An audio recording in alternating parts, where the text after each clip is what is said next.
Have you ever looked at your child and felt, this child is intelligent, but not in the way the school system is measuring?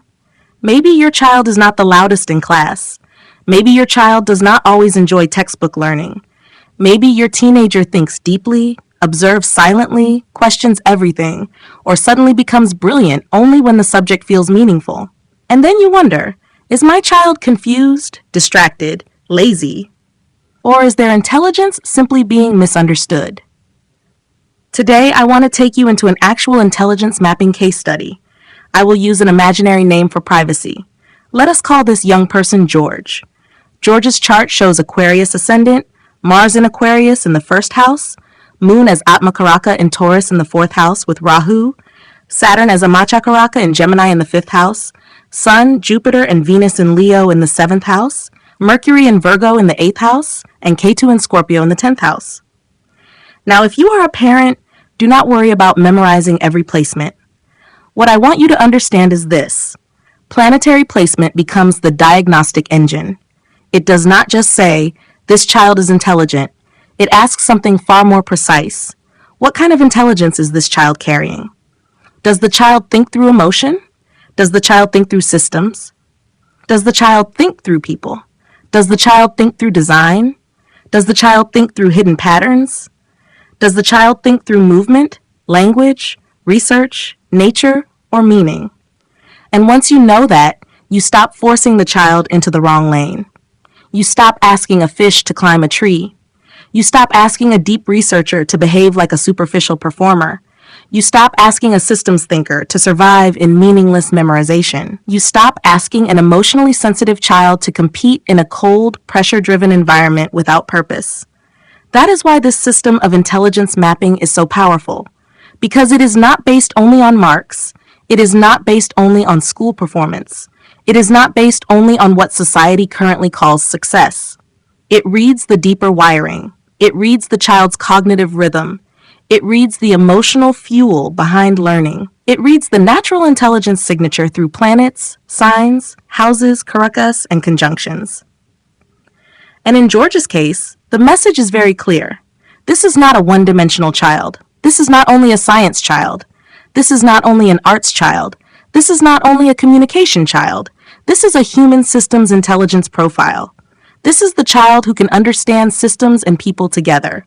This is the child who may be good with technology, but only when technology has meaning. This is the child who may be good with psychology, but not in a soft, vague way, in a sharp, diagnostic way. This is the child who may love design, but not only for decoration, for function, beauty, comfort, and human experience. This is the child who can think deeply, feel deeply, and observe patterns that others miss. So let us decode this. The first major placement is Aquarius Ascendant with Mars in the first house. This gives George a reformer's mind. Aquarius is the sign of systems, innovation, technology, social change, networks, and future thinking. When Mars comes into the first house in Aquarius, the personality becomes active, technical, direct, and improvement-oriented. This child does not merely want to follow the system. This child wants to know, why is the system designed like this? Can it be improved? Can it be redesigned? Can it be made smarter? That is why one dominant intelligence here is logical mathematical intelligence, but not boring textbook logic. This is systems logic, engineering logic, problem-solving logic, technical logic, automation logic, the kind of intelligence that sees faults, patterns, gaps, inefficiencies, and possibilities.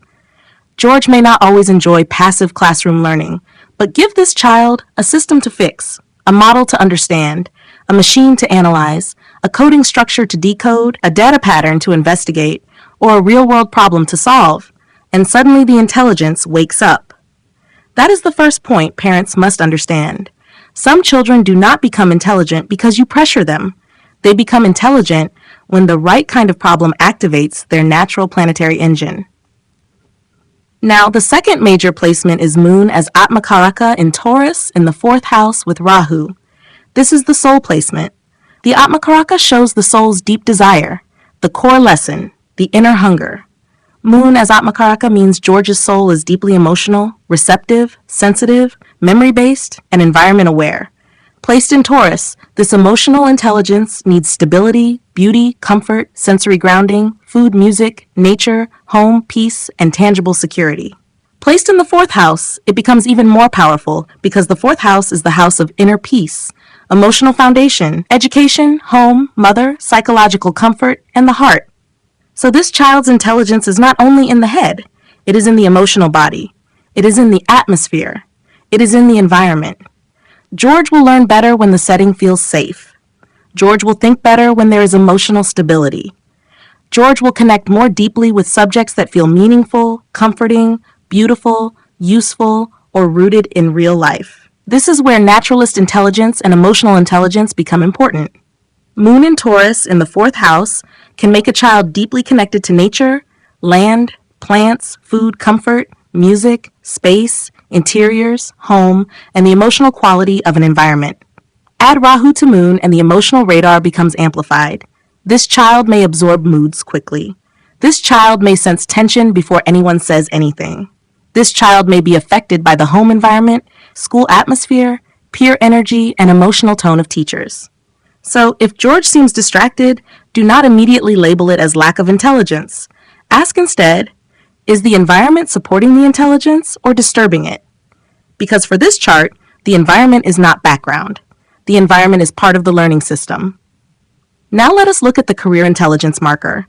Saturn as Atmakaraka in Gemini in the fifth house. The Atmakaraka shows the professional path, the working intelligence, the skill that wants to mature into contribution. Saturn as Atmakaraka is not casual. It is methodical. It is systematic. It is patient. It learns slowly but deeply. It builds mastery over time. Placed in Gemini, Saturn moves into the domain of language, logic, communication, information, ideas, trade, networking, and analysis. Placed in the fifth house, it activates intelligence, education, creativity, judgment, memory, strategy, teaching, and higher learning. So what do we get? We get structured creative intelligence. George may not be the kind of child who throws out random ideas without structure. George may be the child who needs time to organize thoughts, the child who becomes stronger with frameworks, the child who can write, explain, analyze, classify, teach, and build intellectual models. This is not shallow communication. This is serious communication. This is not scattered curiosity. This is disciplined curiosity. This is the kind of placement that can do very well in data analysis, research writing, technical communication, coding logic, educational design, policy thinking, psychology frameworks, AI systems, analytics, and structured learning. Now listen carefully. A child with Saturn as Atmakaraka may not always bloom early in the most obvious way. Saturn matures through effort. Saturn gives results through practice. Saturn builds confidence slowly. So if George takes time to speak, decide, express, or perform, that does not mean weakness. It means the intelligence is being built like architecture, brick by brick, concept by concept, skill by skill.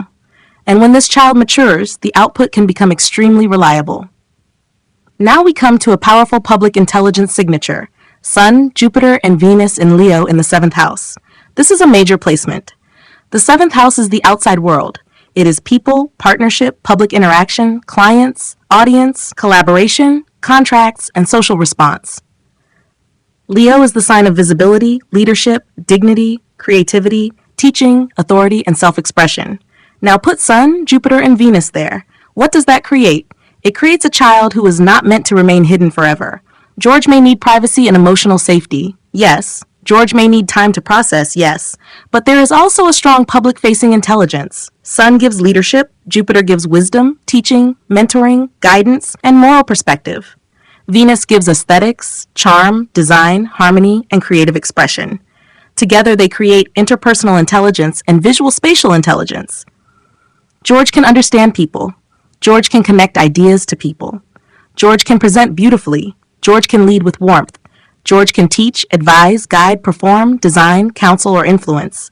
This placement can be excellent for public speaking, teaching, coaching, consulting, media, design, branding, psychology, education, diplomacy, leadership, and client-facing work. But there is one important caution. Leo in the seventh house can make the child sensitive to how others respond. Praise may inspire. Criticism may deeply affect.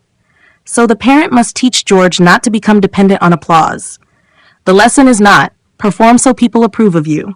The lesson is express your intelligence so people benefit from your light. That is maturity. Now we enter the deepest research signature, Mercury in Virgo in the 8th house. This is extremely important. Mercury is the planet of intellect, speech analysis, logic, calculation, detail, writing, commerce, and nervous processing. Virgo is Mercury's precision field. Virgo analyzes. Virgo corrects. Virgo diagnoses. Virgo improves. Virgo asks, where is the error? Where is the flaw? What needs refinement? Now place Mercury in the 8th house.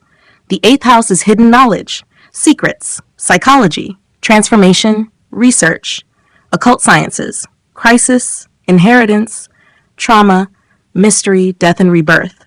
The mechanics beneath the surface. So Mercury in Virgo in the 8th house gives George deep diagnostic intelligence.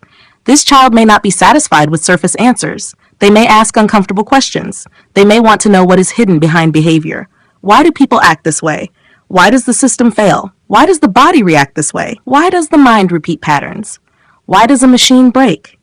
Why does a relationship collapse? Why does a society behave irrationally? This is research intelligence, psychology intelligence, forensic intelligence, medical diagnostic intelligence, data investigation intelligence, occult and symbolic intelligence, cybersecurity intelligence, risk analysis intelligence. This is the mind that can go into complex material and pull out the hidden structure. Now add Ketu and Scorpio in the 10th house. The 10th house is career, public work, reputation, action, and professional karma. Scorpio is depth, secrecy, transformation, crisis, hidden power, psychology, surgery, occult, and regeneration. Ketu is detachment, past life mastery, research, isolation, and spiritualized intelligence. So Ketu in Scorpio in the 10th house says, ordinary career status may not satisfy this child. George may not be happy simply chasing a title. This child needs work that transforms something, work that investigates something, work that heals something, work that decodes something, work that reforms something, work that exposes what is hidden, work that makes the invisible visible. This is why the intelligence mapping becomes so direct. We are not guessing based on trend. We are reading the diagnostic engine. Mars in Aquarius says, systems, technology, reform, action. Moon Atmakaraka in Taurus 4th house says, emotional grounding, nature, home, beauty, environmental sensitivity. Saturn Atmakaraka in Gemini 5th house says, structured learning, serious communication, disciplined intelligence. Sun Jupiter Venus in Leo 7th house says, public intelligence, teaching, design, leadership, relationship intelligence. Mercury in Virgo 8th house says research, diagnostics, psychology, hidden systems. Ketu in Scorpio 10th house says transformative career, depth work, occult research, crisis intelligence. Now, when you combine all of this, George's dominant intelligence types become clear. First, logical, mathematical, and systems intelligence. This child can understand structure, data, technology, engineering, automation, logic, coding, frameworks, and systems. Second, interpersonal intelligence. This child can understand people, guide people, teach people, work with clients, present ideas, and influence groups. Third, naturalist and environmental pattern intelligence. This child may feel deeply connected to nature, land, space, food, comfort, atmosphere, and ecological systems. Fourth, visual, spatial, and design intelligence. This child can understand beauty, layout, proportion, aesthetics, presentation space, and visual meaning. Fifth, intrapersonal intelligence. This child has a deep inner world and can develop strong self-awareness, but must learn emotional regulation. Sixth, linguistic intelligence. This child can become a powerful communicator, especially when the topic has depth, structure, and meaning. Seventh, existential intelligence.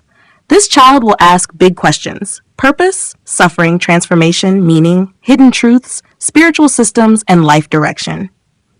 Now let us talk about suitable fields of study, because this is where parents often make the biggest mistake. They ask, should my child take science, commerce, or arts?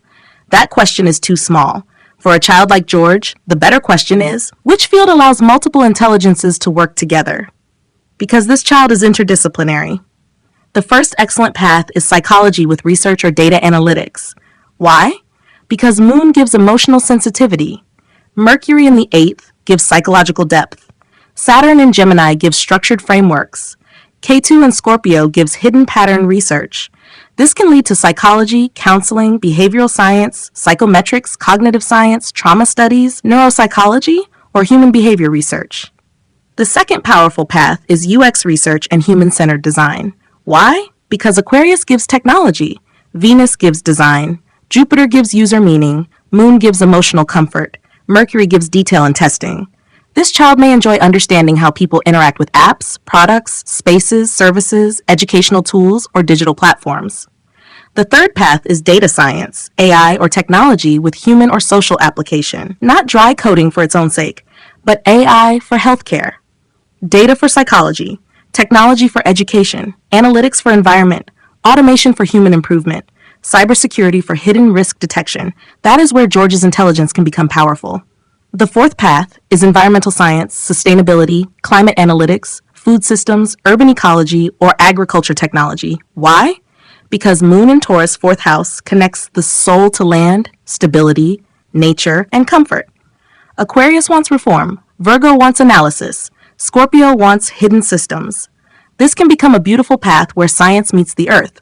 The fifth path is architecture, interior design, sustainable design, urban planning, landscape design, or spatial psychology. Why? Because Taurus wants beauty and comfort. Venus wants aesthetics. Jupiter wants meaning. Aquarius wants futuristic systems. Virgo wants precision. This is not merely decoration. This is designing spaces that affect human well-being. The sixth path is engineering, systems design, automation, robotics, or product innovation. But again, the key is meaning. If engineering becomes too dry, George may disconnect. If engineering is connected to design, human use, sustainability, AI, robotics, health, or social impact, the intelligence may thrive. The seventh path is education, media, public communication, coaching, or thought leadership. Because Leo in the seventh wants to guide, teach, express, and influence. George may eventually become someone who explains complex subjects in a way people can understand. Now, as a parent, here's what I want you to remember. Do not judge this child only by marks. Marks measure performance in a narrow environment. This chart measures cognitive design. Do not ask only, is my child intelligent? Ask, where does my child's intelligence become alive? Does it come alive in systems? In people? In emotional safety? In research? In design? In nature? In technology? In meaning? In hidden patterns? That is the power of intelligence mapping. It helps you stop pushing from fear and start guiding from accuracy. For George, the best future is not one where he is forced into a socially fashionable field. The best future is where he is allowed to combine systems, people, design, depth, and purpose. He may become a psychologist who uses data, a designer who understands human behavior, an engineer who builds human-centered systems, a researcher who studies hidden patterns, a sustainability expert who uses analytics, a UX strategist who understands emotional experience, a teacher who explains deep subjects, a technologist who works for meaningful change, a coach, counselor, analyst, designer, scientist, reformer, or researcher, but always with depth. And this is why planetary intelligence mapping is superior and direct. Because it does not flatten the child. It does not say your child is good or bad. It says, here is the operating system. Here is the emotional engine. Here is the learning rhythm. Here is the communication style. Here is the career intelligence. Here is the hidden talent. Here is the field where joy can return. Here is the lane where the child can meet the world without losing themselves. So if you are a parent of a teen, Gen Z student, or young adult, and you feel your child is intelligent but misunderstood, this is your invitation. Do not wait until confusion becomes anxiety. Do not wait until wrong subject choices become regret. Do not wait until your child starts believing they are average simply because their real intelligence was never mapped. Get a deep intelligence map reading, one that works for your child. A reading that looks at planets, signs, houses, karakas, conjunctions, and the deeper diagnostic engine of intelligence. Because when you understand how your child is wired, you stop forcing. You start guiding. You stop comparing. You start recognizing. You stop asking them to become someone else. You help them become more fully themselves. And sometimes that is the difference between a child who merely survives education and a young person who finally finds joy, direction, and connection with the world.